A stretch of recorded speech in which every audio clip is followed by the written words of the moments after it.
Okay, be honest with me. When's the last time you practiced vibrato or vibrato? And yet, vibrato is such an essential part and technique of all stringed instruments, including guitar, and especially gypsy jazz guitar. Next time you listen to Django or to any of the accomplished contemporary gypsy jazz players, pay attention, and you should really notice how much of an essential and fundamental part of the gypsy jazz guitar sound is vibrato. If you're not exactly happy with your vibrato, or you're not exactly sure how to best incorporate it in your playing, my wish is that by the end of this video, you can have a better idea of how to practice it, how to incorporate it into your playing, how to improve your overall feel and control of the individual note. Make sure to watch till the very end. I will cover 2 of the main things that people get wrong on vibrato that can really make your vibrato stink and make people go, plus a bonus tip at the very, very end. You don't want to miss it. I'm Dario Napoli, 20-year gypsy jazz and jazz recording artist and touring artist, author of Gypsy Jazz Guitar Mastery, founder of Under the Tuscan Sun Gypsy Jazz Guitar Camp, and as always, a bunch of other stuff that you can find online if you want to. Now, in my experience, most guitarists don't think you can really work on vibrato. Most, as always, think that you're either born with it or not.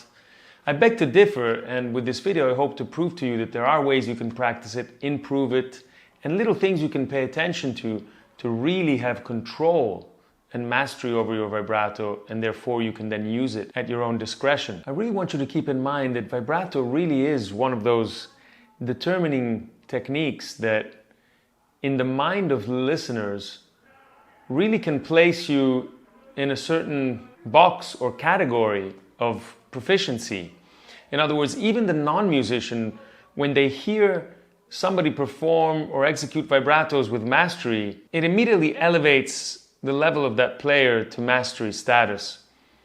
And at the same time, when hearing a musician who doesn't have a lot of control of vibrato, even though they might know a lot of harmony or a lot of phrasing, but automatically, instinctively, they're placed at a lower level of proficiency just based on that one factor alone. So that's how important a vibrato can be. It can really separate the impression that a listener will have about a certain musician, and rightfully so, because good vibrato means control, means proficiency, and means, of course, higher sensibility and feeling in a musician.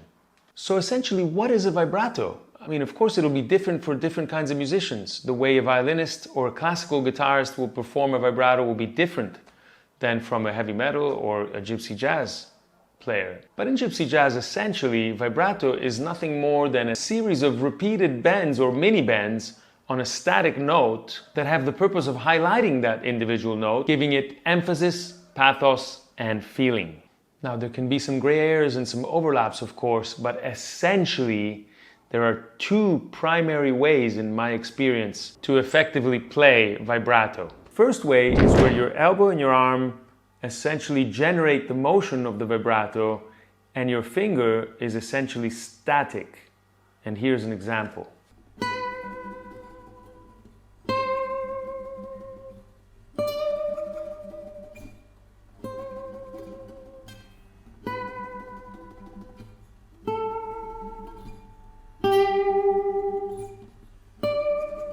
So essentially, my finger will be locked onto the string, and the bend will be generated not by the finger's motion, but by the arm, the full motion of the arm and the whole forearm. The second way to generate a vibrato is quite the opposite, where your arm and your forearm and your elbow are static, and I generate the vibrato just with the motion of the fingertips. Let me show you what I mean.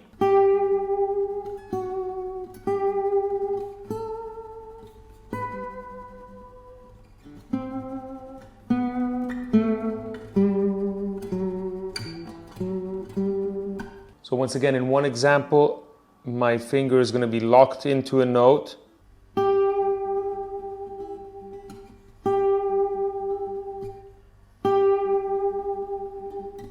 And my whole finger is going to be still and static, and the motion of the vibrato is going to be generated by the whole arm.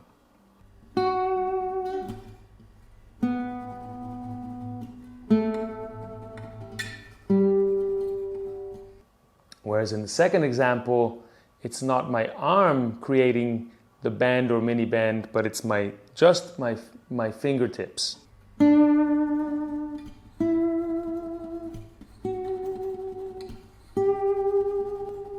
Now let me show you what I mean in action over a real piece of music. 1, 2, 3, 4.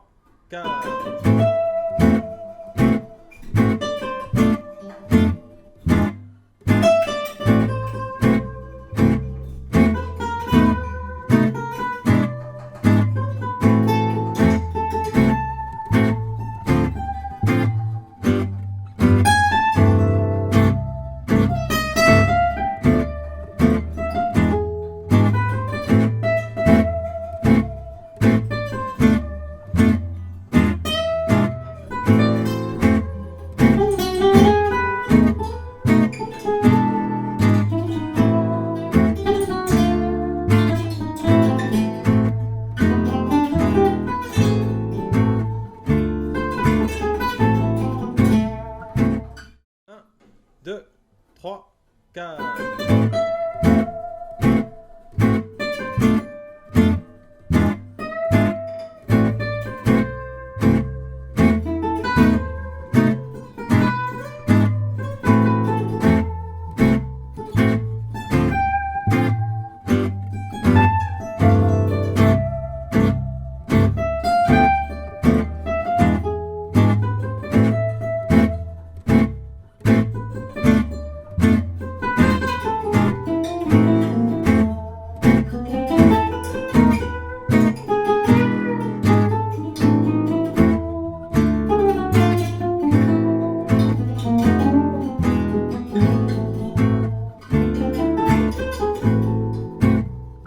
Like I said, of course, there can be overlap between these two main primary techniques, and you can use some of both to some extent. But it's good to have an idea of both of these because the color and the effect is going to be slightly different. In my opinion, when you're using your arm and your finger is static, you have a bit more of a wider range of motion on that bend.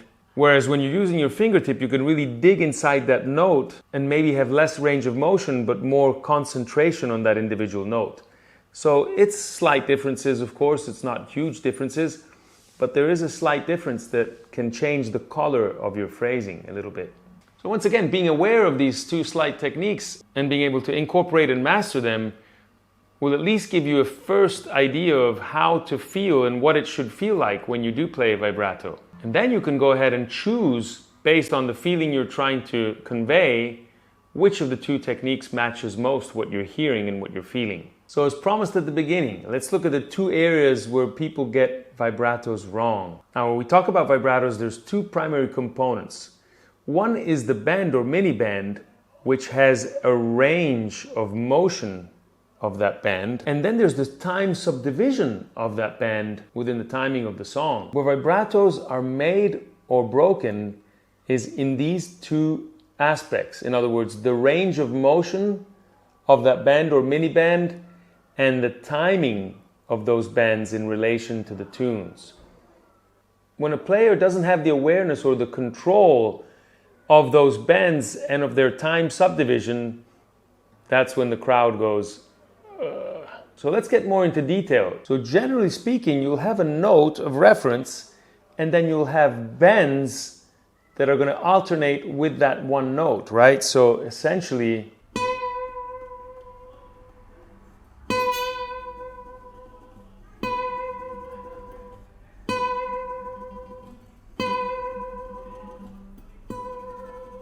regardless of which of the two techniques you're primarily using, you will have a note of reference. Let's just take, in this case, our B, and you'll have these bends that alternate with that B.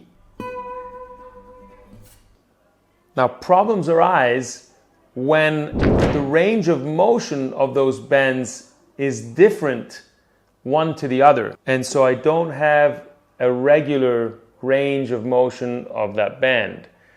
If I have irregular ranges of motion,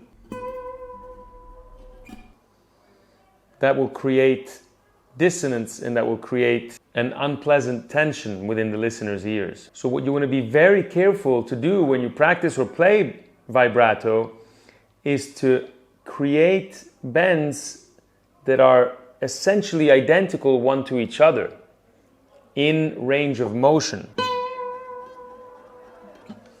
Right? So you want to replicate each of those bends and be as uniform as possible one to another. Of course, we're humans, there might be some variability, but overall you want to have a certain uniformity in that width of motion of that bend. The second aspect of it is the timing of those bends. And here's what I mean.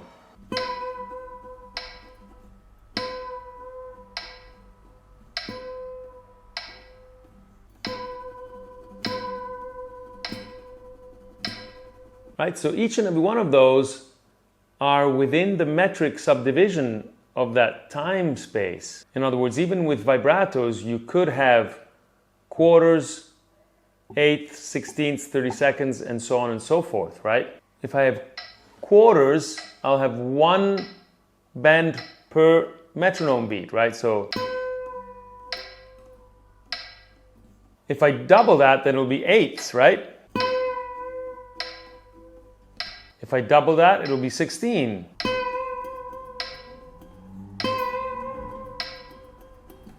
And yes, I recommend you do this with every finger.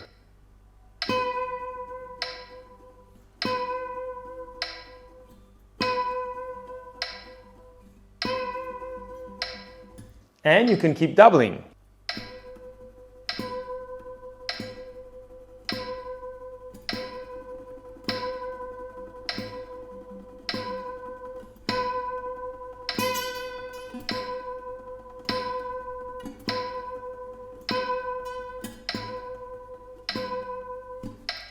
So those are the two primary factors. Those are the two things you do not want to have control over. And it is the range of motion of the specific bend or mini bend and the time subdivision of it. Of course, a lot of these things become unconscious after a while. But if you're struggling and you don't know why your vibrato might not be sounding as good as you want it to, more than likely a combination of or one of these two aspects will be the cause. Okay, and as promised, I'm going to leave you with this one bonus tip. Your proficiency and efficiency with vibratos is also highly dependent on the strength of your overall grip and of the control and accuracy of your grip. So I highly suggest watching this video right here where I cover this subject in quite some detail. And the secret to the strength and accuracy of your grip, as I outline in this video, is the strength of your grip, therefore how well you grip the chords.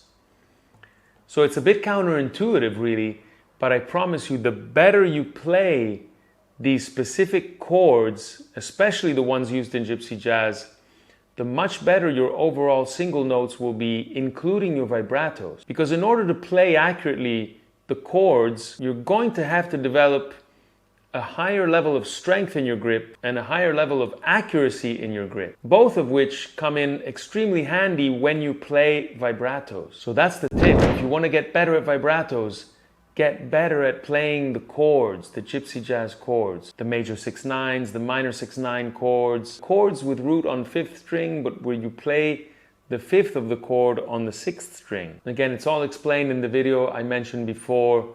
Make sure to watch it carefully. Get good at those chords. It really will help all of your playing. All of your single note, all your lead playing will get so much better as long as those chords keep getting better and stronger and more confident. So I truly hope this video helped give a bit more clarity on vibratos and help you incorporate them into your practice and into your playing, knowing what to look out for, knowing what to beware of. And I truly hope you gain more confidence in your playing and more control and feeling in your playing. Don't hesitate to leave comments or questions below. Also, don't forget to look into the description, some resource that I think might be of help to you. Gypsy Jazz Guitar Mastery, my ebook. Don't forget the Zooms on Tuesday and the free transcription link. If you liked what you heard, don't forget to give a thumbs up, a like, and all that YouTube stuff. Share it if you like it. And I'll see you in a new video soon.